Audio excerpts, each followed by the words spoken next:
ரிஷபராசி ராசிக்கு இந்த வருஷம் பிறந்தப்பவே, அதாவது சித்திரை 7ஆம் தேதி வாக்கில் உங்கள் ராசிநாதன் சுக்கிர பகவான் ஆட்சி பலம் பெறுகிறார். நான் என்ன கேட்டிங்கனாக்கா, ரிஷபராசிக்கு இந்த ஃபினான்ஷியல் இயர் 2026 2027 ஃபினான்ஷியல் இயர் சிறப்பானதாக இருக்கும். நீங்கள் வேணால் ஒரு சான்ஸ் எடுத்து பாருங்கள். இப்போது இதுவரையிலும் உங்களுடைய முதலீடுகள் எல்லாம் எங்கேயாவது போய் பிளாக்காக இருக்கலாம். போட்டது அப்படியே பிளாக்கானா, பிளாக் மீன்ஸ் அதை ஒன்றும் ரிட்டர்ன் எடுக்க முடியாது, இருக்கும், அதை ஒன்றுமே பண்ண முடியாது. இல்லைன்னா இன்னொரு பக்கம் லாக் ஆகிருக்கும். பிளாக்கு வேறு, லாக்கு வேறு. அதை பூட்டை எப்பயாவது ஒரு நாள் திறந்தால் எடுத்துக்கலாம். பிளாக்கு அடப்பு ஒன்றுமே பண்ண முடியாது. அது வம்பு, வழக்கு, தீர்ப்பு அதெல்லாம் வரணும். அப்போது ரிஷபராசி அன்பர்களுக்கு தங்களுடைய இன்வெஸ்ட்மெண்ட் எல்லாம் ஒரு பக்கம் பிளாக் ஆகிருக்கும், இன்னொரு பக்கம் லாக் ஆகிருக்கும். இந்த லாக் ஆனது நிச்சயமாக இந்த மே மாதமே ரிலீஸ் ஆகிடும். கவலைப்படாதீங்க.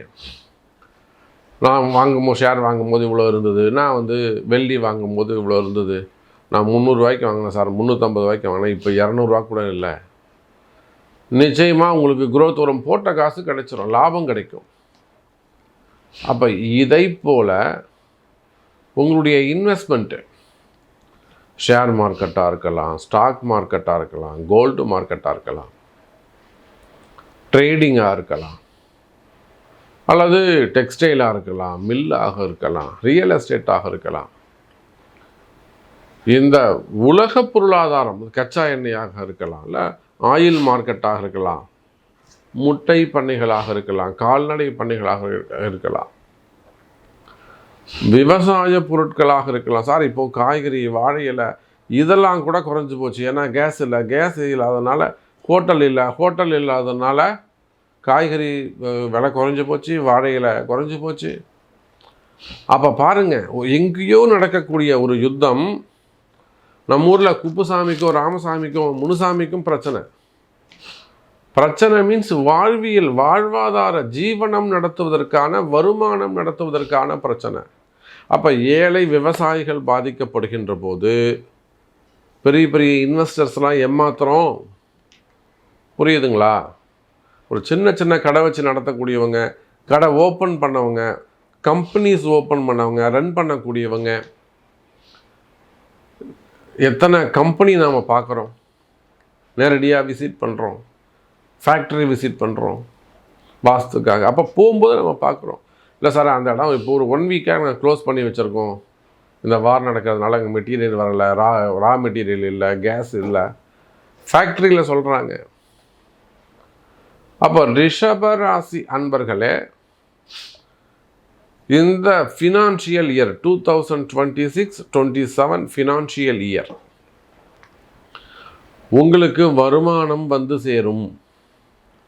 ஃபர்ஸ்ட் ஒரு 2 மாதம் கஷ்டமாக இருக்கும், ஏப்ரல் மே. இந்த 2 மாதம் உங்களுக்கு கொஞ்சம் கஷ்டமானதாக இருக்கும். ஆனால் அது முடிஞ்ச உடனே சிறப்பான முறையில் உங்களுக்கு அமைய போகுது, நல்லதொரு முறையில் உங்களுக்கு அமைய போகுது. பொருளாதாரம் சிறப்பானதாக இருக்கும். இந்த வருஷம் முழுவதும், இந்த ஏப்ரலிலிருந்து அடுத்த மார்ச் வரையிலும். சார் இந்த ஃபினான்ஷியல் இயர்னு எதனால் சார் இப்போ நாங்கள் ஜனவரி டு டிசம்பர் தானே வைக்கணும், எதுக்கு சார் ஏப்ரல் டு மார்ச்னு வச்சாங்க? அதுதான் சார் நம்ம தமிழ் வருஷம், புரிஞ்சுக்கோங்க. நாமளா சார் வச்சது இங்கிலீஷ்காரன். ஏன் வச்சான்? பஞ்சாங்கத்தை அடிப்படையாக கொண்டு. ஏப்ரல் மாதம்தான் தமிழ் வருஷம் பிறக்குது, அது பங்குனி மாதம்தான் முடியுது. இந்த கிரக அமைப்பு நாம் ஒன்றும் செட் பண்ணல, இங்கிலீஷ்காரன் செட் பண்ணிட்டு போனான் ஃபினான்ஷியல் இயரை. புரியுதா? அப்போ எங்கே போனாலும் நம்ம ஜோசியம் தான் சார் ஜெயிக்கும், நம்ம தமிழ் பஞ்சாங்கம் தான் சார் ஜெயிக்கும். அப்போ ரிஷபராசி என்பர்களே, பணங்காசு வருமானம் சேரும், டிரான்சாக்ஷன் நல்ல முறையில் இருக்கும், பிஸ்னஸ் நல்ல முறையில் இருக்கும். உங்களுடைய இன்வெஸ்ட்மெண்ட் வீண் போகாது, கவலைப்படாதீங்க, தைரியமாக இருங்க, நிம்மதியாக தூங்குங்க. தூக்கமே வரல சாமி, நிம்மதியாக தூங்குங்க. வருமானம் கை கொடுக்கும், வரவு செலவு அதிகரிக்கும், வாழ்க்கையில் நிம்மதி பிறக்கும், வேலை வாய்ப்புகள், கம்பெனி வந்து ஒரு அன்ஸ்டேபிளாக இருக்குது, கவலைப்படாதீங்க, ஸ்டேபிள் ஆகிடும். போர் தான் முடிஞ்சு போச்சு, போர் தான் நிறுத்தத்துக்கு வந்துடுத்தே, நல்லதே நடக்கும். அப்போது உங்களுடைய ஸ்பெசிஃபிக்காக தனிப்பட்ட முறையில் உங்கள் கம்பெனி, உங்களுடைய ஃபினான்ஷியல் கிரைசிஸ் எப்படி இருக்கும் நீங்கள் தெரிஞ்சுக்கணும்னு ஆசைப்பட்டீங்கன்னா உங்கள் பிறப்பு ஜாதகத்தை கொண்டு தெரிந்து கொள்ளுங்கள். ரிஷப ராசி அன்பர்களே.